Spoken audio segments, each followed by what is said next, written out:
ഇന്ന് നമുക്ക് ഫാഷൻ ഡിസൈനിങ്ങിൻ്റെ ഒരു ബുക്ക് കണ്ടാലോ? പിന്നെ ഇത് എൻ്റെ ബുക്കൊന്നുമല്ല, ഇതെൻ്റെ അനിയത്തിയുടെ ബുക്കാണ്. അപ്പോൾ നമുക്ക് കാണാം. ഇതിൻ്റെ ആദ്യത്തെ 2 പേജസ് കണ്ടൻസ് ഒക്കെ ആയിരുന്നു. ഇത് തുടങ്ങുന്നത് എംബ്രോയ്ഡറിയിൽ നിന്നാണ്. 2 ടൈപ്പ് ഓഫ് എംബ്രോയ്ഡറി ഉണ്ട്, മെഷീൻ എംബ്രോയ്ഡറിയും ഹാൻഡ് എംബ്രോയ്ഡറിയും. ഇത് രണ്ടും ഇവിടെ കൊടുത്തിട്ടുണ്ട്. സെക്കൻഡ് യൂണിറ്റ് കൺവെൻഷൻ എംബ്രോയ്ഡറി ആണ്. അതിവിടെ 4 ടൈപ്പ് ഉണ്ട്: running stitch, back stitch, stem stitch, chain stitch. ഇത് 4 സ്റ്റിച്ചുമാണ് ഇവിടെ കൊടുത്തിട്ടുള്ളത്. ഇത് റണ്ണിങ് സ്റ്റിച്ച് മാത്രം യൂസ് ചെയ്ത് വരച്ചിട്ടുള്ളതാണ്. ഇത് ബാക്ക് സ്റ്റിച്ച് മാത്രം യൂസ് ചെയ്ത് വരച്ചതും, ഇത് സ്റ്റെം സ്റ്റിച്ച് മാത്രം യൂസ് ചെയ്ത് വരച്ചതും, ഇത് ചെയിൻ സ്റ്റിച്ച് മാത്രം യൂസ് ചെയ്ത് വരച്ചിട്ടുള്ളതായിട്ടുള്ള വർക്ക്സ് ആണ്. അടുത്ത unit border and marking stitches ആണ്. ഇതിൽ സ്പെഷ്യലൈസ് ആയിട്ടുള്ള കുറച്ച് സ്റ്റിച്ചസ് ആണ് ഇവിടെ മെൻഷൻ ചെയ്തിട്ടുള്ളത്. ഇതാണ് ഹിയറിംഗ് ബോൺ സ്റ്റിച്ച്, ഇത് ഫെദർ സ്റ്റിച്ച്, ഇത് ചെയറോൺ സ്റ്റിച്ച്, ഇത് ക്രോസ് സ്റ്റിച്ച്. ഈ സ്റ്റിച്ച് എല്ലാം കൂടി യൂസ് ചെയ്ത് വരച്ച വർക്കാണ്. അടുത്ത യൂണിറ്റ് ആണ് ലീവ്സ് ആൻഡ് ഫ്ലവേഴ്സ്.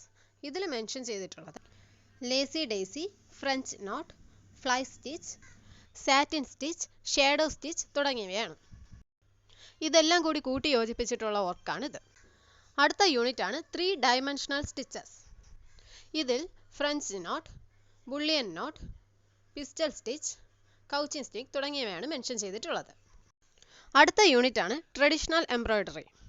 ഇതിൽ kantha embroidery, kasuti embroidery, that's in Karnataka. അടുത്തത് Kutch embroidery, that's in Gujarat. Kamal Kadai, that's in Andhra Pradesh. Phulkari embroidery, that's in Punjab. Zardozi in Kashmir എന്നിവയാണ് ഉള്ളത്. അടുത്ത യൂണിറ്റ് ആണ് ആരി വർക്ക്. ഇതിൽ നേരത്തെ എംബ്രോയ്ഡറി പഠിച്ച പോലെ തന്നെ സ്റ്റെയിൻ സ്റ്റിച്ച് ഉണ്ട്, സീക്വൻ വർക്ക്, ഇത് സീക്വൻസ് ഉപയോഗിച്ച് ചെയ്യുന്നതാണ്, ബീഡ്സ് വർക്ക്, സർദോച്ചി വർക്ക് എന്നിവയാണ് ഉള്ളത്. അടുത്ത യൂണിറ്റ് ആണ് സർഫേസ് എസ്റ്റാബ്ലിഷ്മെന്റ്. ഇതിൽ റിബൺ വർക്കാണ് വരുന്നത്. റിബൺ യൂസ് ചെയ്തിട്ടുള്ള വർക്ക്സ് ആണ് ഇതൊക്കെ. അടുത്ത യൂണിറ്റ് ആണ് അപ്ലിക് വർക്ക്. ഇതിൽ ആദ്യം വരുന്നത് നെറ്റ് അപ്ലിക് വർക്കാണ്. അടുത്തത് കട്ട് വർക്ക്. അടുത്തത് ക്രോച്ചറ്റ് വർക്ക്. ഇത് യൂസ് ചെയ്താണ് ഊളൻ ഹാറ്റ് ഒക്കെ ചെയ്യുന്നത്. അടുത്തത് മിറർ വർക്കാണ്. അടുത്ത യൂണിറ്റ് ആണ് കളറിംഗ്. ഇതിൽ ആദ്യത്തെ പാർട്ടാണ് ടൈ ആൻഡ് ഡൈ. ക്ലോത്ത് എടുത്ത് അതിൽ നമ്മൾ ഓരോ വ്യത്യസ്തമായിട്ടുള്ള രീതിയിൽ ടൈ ചെയ്യും. ടൈ ചെയ്തിട്ട് അതിൽ കുറച്ച് കെമിക്കൽസ് കൂടി യൂസ് ചെയ്ത് ചെയ്യുന്ന ഒരു ആർട്ട് വർക്കാണ് ഈ ടൈ ആൻഡ് ഡൈ സെക്ഷനിലുള്ളത്. അടുത്തതാണ് ഫാബ്രിക് പെയിൻറ്റിങ്.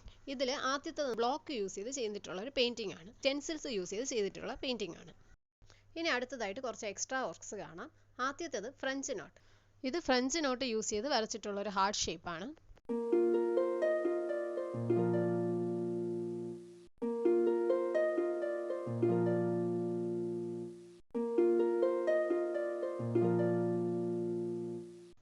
അടുത്തത് ഫാഷൻ ഇല്ലുസ്ട്രേഷൻ്റെ ബുക്കാണ്. അതിനായിട്ടൊരു സെക്കൻഡ് പാർട്ട് വരുന്നുണ്ട്.